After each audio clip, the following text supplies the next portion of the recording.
को गुरु कहा गया है।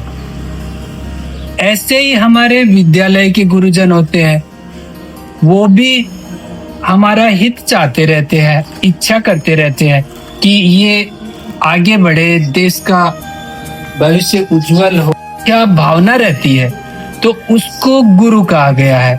ऐसे ही आध्यात्मिक गुरुजन होते हैं, वो भी हमारा हमेशा भला हो ऐसा चाहते रहते हैं।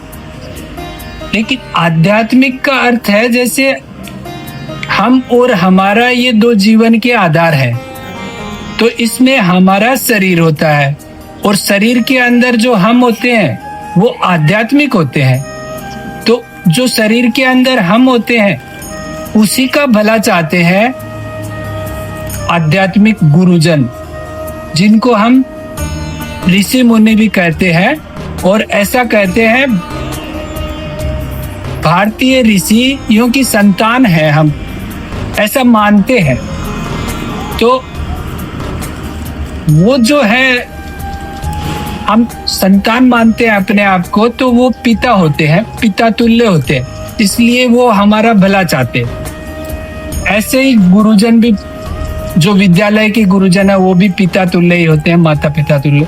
और ऐसे ही हमारे माता पिता होते हैं, तो यानी देने वाले, जो हमें देते रहते हैं, हमसे कुछ चाहते नहीं। जैसे माता पिता हमसे कुछ नहीं चाहते, ऐसे ही विद्यालय के गुरुजन हमसे कुछ नहीं चाहते। ऐसे ही हमारे जो भारतीय ऋषि है वो भी हमसे कुछ नहीं चाहते, सिर्फ वो देते हैं। तो इसलिए उनको देवी देवता कहा गया। और जो परंपराएं हैं, जैसे मंदिर जाना है, मस्जिद जाना है, तो मंदिर का अर्थ है अपने मन के अंदर चले जाना, और मस्जिद का अर्थ है अपने मन की जिद को रोक लेना। तो ये सब ध्यान में होता है, मेडिटेशन में होता है, योग में होता है। तो इसीलिए ये परंपराएं बनी है कि हम नियमित योग करते रहेंगे तो स्वस्थ रहेंगे, सफल रहेंगे। इसलिए अभी ये जो 21 दिसंबर 2024 से पूरे विश्व में ही मेडिटेशन को महत्व दिया गया है, और हम तो विद्यालय में कर भी रहे हैं मेडिटेशन। तो इसके हमें लाभ अनुभव में आते हैं, ऐसे दिखते नहीं है, क्योंकि आध्यात्मिक लाभ होते हैं। तो अब हम वो 5 मिनट का मेडिटेशन प्रेयर करेंगे। इसके लिए आराम से एकदम रिलैक्स बैठ जाना है, एकदम रिलैक्स। केवल योगासन ही योग नहीं है, समग्र योग यम नियम आसन प्राणायाम प्रत्याहार धारणा ध्यान समाधि ही समग्र योग है।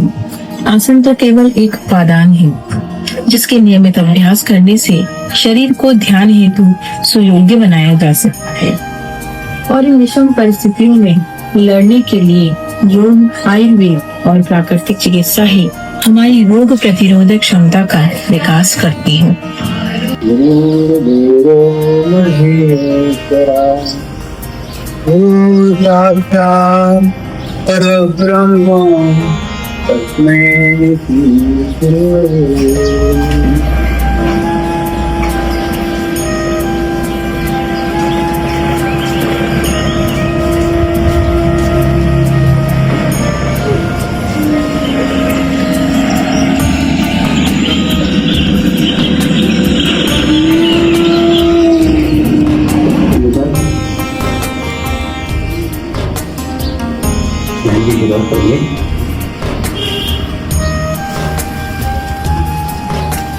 मैं एक पवित्र आत्मा हूँ,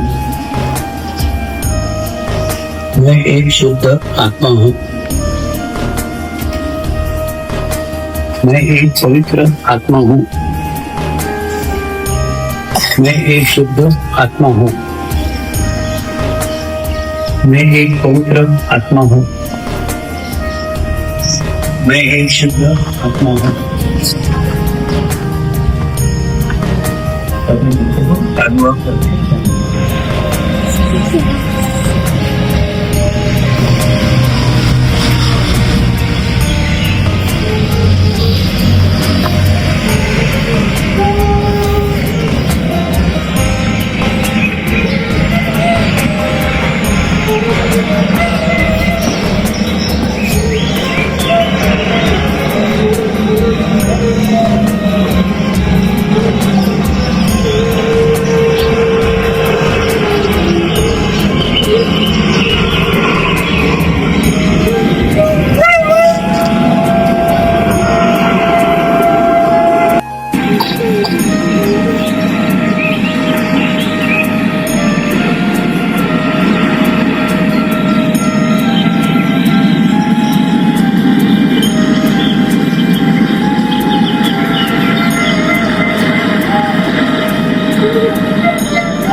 यही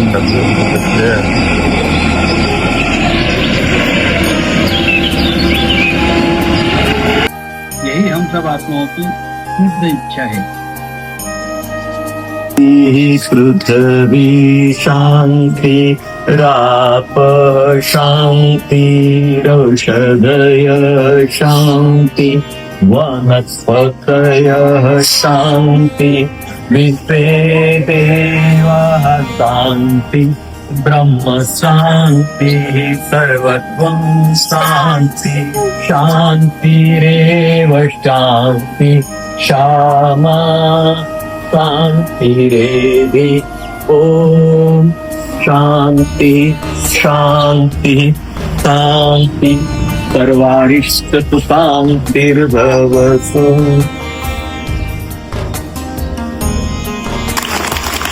जिन्होंने अपने को योग के बारे में बताया और अपने को मार्गदर्शन दिया, इस तरह आपका तो सुधार होगा ही होगा योग से। और अपने विद्यालय में बहुत सारे जो छात्र छात्र हैं, यदि आप चाहें तो इन बच्चों को योग के माध्यम से बहुत अच्छे संस्कार दे सकते हैं और एक अच्छा जीवन दे सकते हैं। तो इनके भाव से अपने विद्यालय में जहाँ तक मैं मानता हूँ, मुझे अनुभव हुआ है कि जब से अपने योग शिविर चालू किया है विद्यालय में, तब से दिन प्रतिदिन अपने विद्यालय का विकास सर्वोत्कृष्ट पे बढ़ता जा रहा है। इसलिए इनको मेरे दिल से गहराई से बहुत बहुत धन्यवाद कि अपने को मार्गदर्शन देने के लिए दोबारा एक बार जोर से तालियां।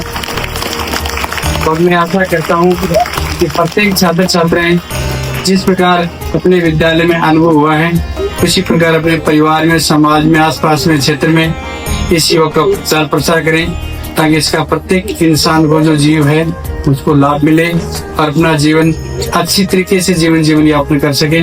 इसी के लिए धन्यवाद। जय हिंद, जय भारत।